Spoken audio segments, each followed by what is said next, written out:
Être complet, c'est accepter sa totalité. Accepter sa totalité, ça veut dire accepter aussi bien son côté spirituel que son côté physique. C'est accepter aussi bien son côté sombre que son côté lumineux, rayonnant. C'est accepter vraiment le fait qu'on ne peut pas être tout si on refuse une partie de ce tout. Et le tout contient tout.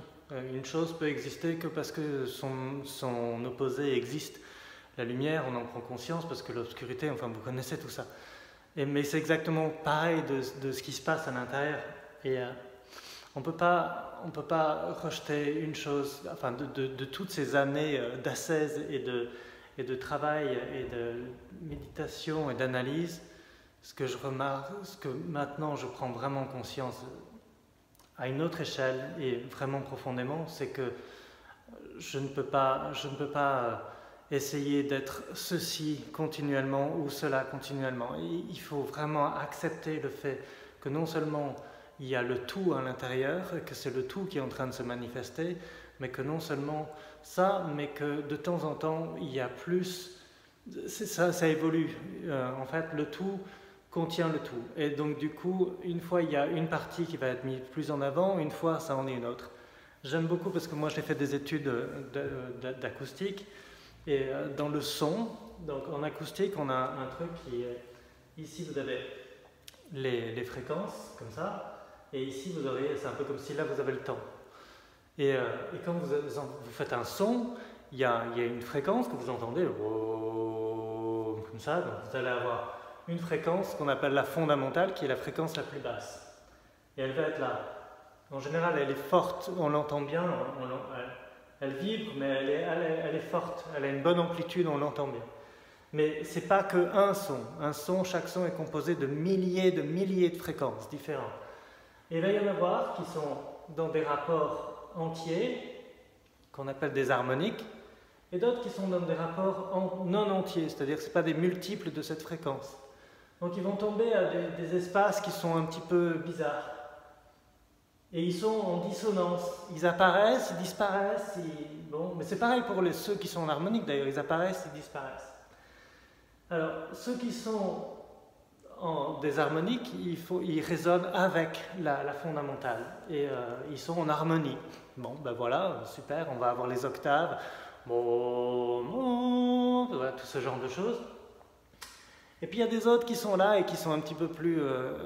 qui sont en dissonance avec la fréquence de base, avec la fondamentale, mais qui rendent le son super intéressant. Si j'enlève toutes les non harmoniques, qu'on appelle des partiels, si je garde que les fréquences harmoniques, je vais avoir un son qui va être très harmonieux, mais très ennuyeux. Vraiment très ennuyeux. Le cerveau décroche très rapidement. Ce qui rend le son intéressant, c'est toutes ces petites fréquences qui apparaissent et qui sont dans des rapports non entiers, donc des dissonances de la fondamentale. Et chaque personne est comme ça. Donc, quand on envoie un son, là on va avoir l'attaque, c'est le moment du départ du son, et ensuite ça évolue. Et on lit le son comme ça, et ça évolue avec le temps.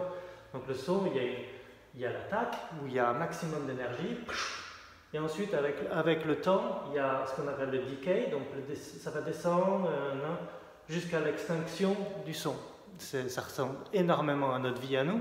Il y a le moment, boum, la naissance, le premier souffle, et waouh, ça y est, c'est parti. À partir de là, enfin ça devait déjà commencer avant, il y avait une sorte de petit transitoire d'attaque, mais à partir de là, boum, ça y est, le monde physique est là et on commence à jouer vraiment notre rôle en tant qu'incarnation physique. Et avec le temps, il va y avoir des fréquences qui vont ressortir plus, d'autres qui vont s'atténuer, qu'on va entendre moins, et puis boum, ici, il y a celle-là qui va résonner beaucoup plus fort, et ensuite elle disparaît, et puis, mais après il y en a une autre, celle qui est tout là-haut perchée, qui va ressortir, et puis elle disparaît rapidement, et puis boum, la fondamentale revient, bon.